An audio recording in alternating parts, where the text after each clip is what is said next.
Today we will talking about topology. So what is topology?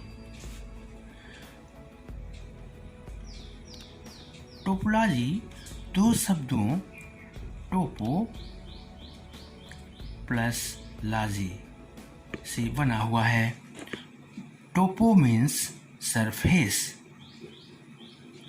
लाजी means study. So study of surface is called topology. This is the basic definition of topology, means study of surface is called topology.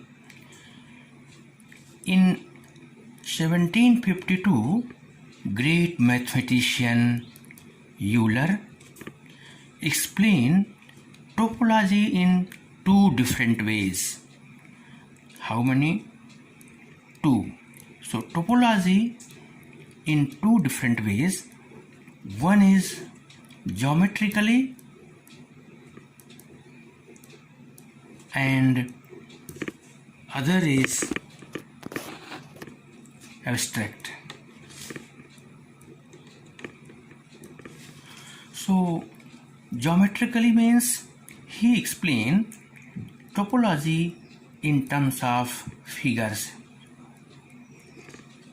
and second, he explained in the properties of set by using the property of set.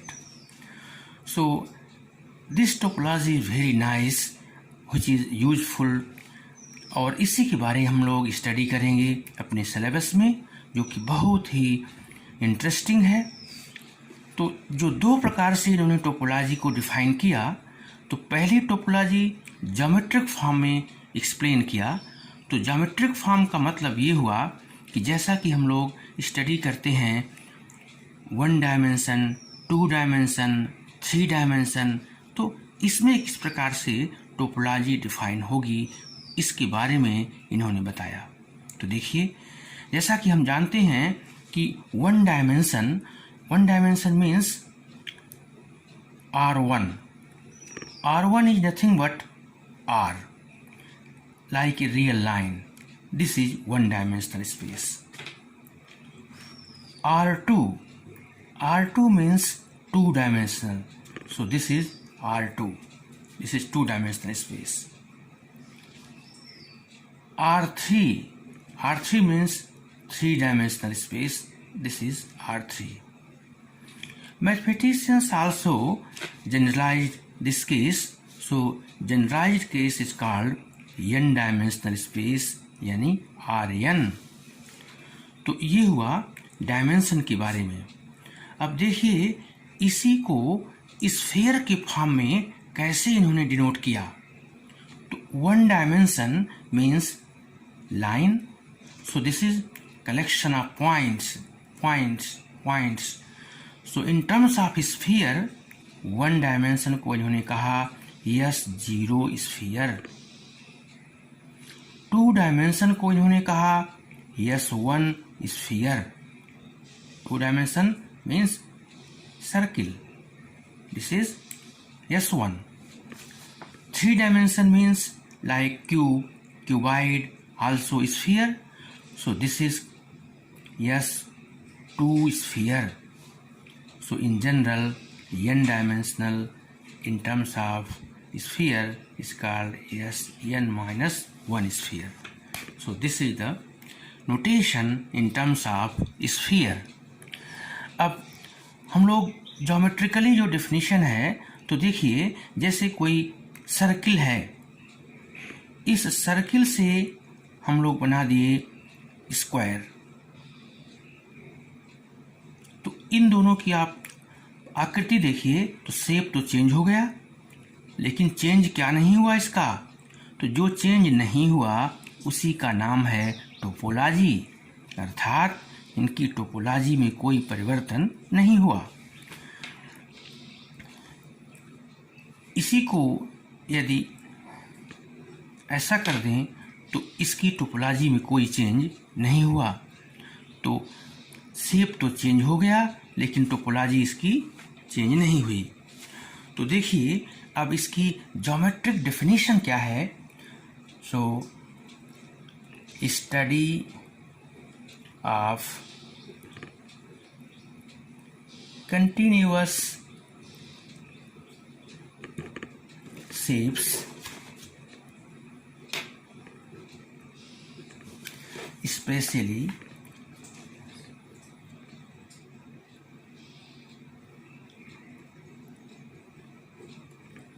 properties unchanged by continuous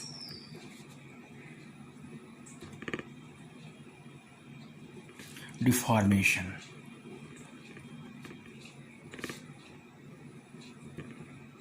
Okay, means property unchanged by continuous deformation is known as topology.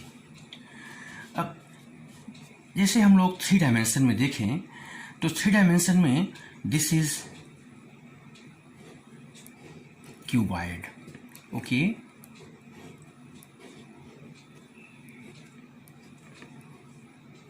and this is sphere. This is sphere. So these are 3 dimensional. So यहाँ पर cube अथवा cuboid इससे change हो गया, sphere बना दिए, तो इसकी प्रॉपर्टी में कोई चेंज नहीं हुआ, तो इसकी टोपोलॉजी दोनों की क्या हो गई? बराबर हो गई. इन दोनों की टोपोलॉजी समान है. तो एक बहुत साधारण उदाहरण देते हैं. जैसे आटा से आप रोटी बनाते हैं, तो आटा से आपने रोटी बना दिया.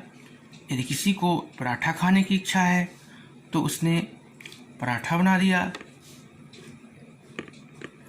तो इन दोनों की टोपोलॉजी समान है क्योंकि शेप चेंज हुआ है, इसके प्रॉपर्टी में कोई परिवर्तन नहीं हुआ. कंटिन्यूअस डिफॉर्मेशन जो हुआ इसके शेप में, तो शेप ही बस चेंज हुआ. अब देखिए, यदि फिर से देखिए हम लोग, यदि आटे से हम लोग कोई गोला बना दिए, गोले को यदि हम खींच के थोड़ा सा बड़ा बना दिए, इसको और खींच दिए, तो इन तीनों फिगर में शेप तो चेंज हो गया, लेकिन चेंज क्या नहीं हुआ? तो चेंज जो नहीं हुआ उसी का नाम है टोपोलॉजी, अर्थात इनकी टोपोलॉजी इक्वल है. अब आप कहेंगे कि इक्वल किसकी नहीं होगी? तो यदि इसी में यदि इसको हम दो टुकड़े कर दिए तो इसकी टोपोलॉजी फिर ये सेम नहीं होगी. तो ये हुआ बेसिक टोपोलॉजी की ज्योमेट्रिक रिप्रेजेंटेशन. दूसरे शब्दों में कहें, जैसे घड़ा आप यूज करते हैं, तो जैसे कोई घड़ा बनाता है,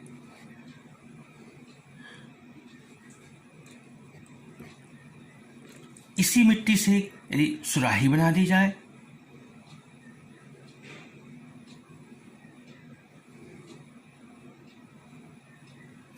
तो इन दोनों की शेप में तो चेंज हो गया, लेकिन टोपोलॉजी इनकी समान है.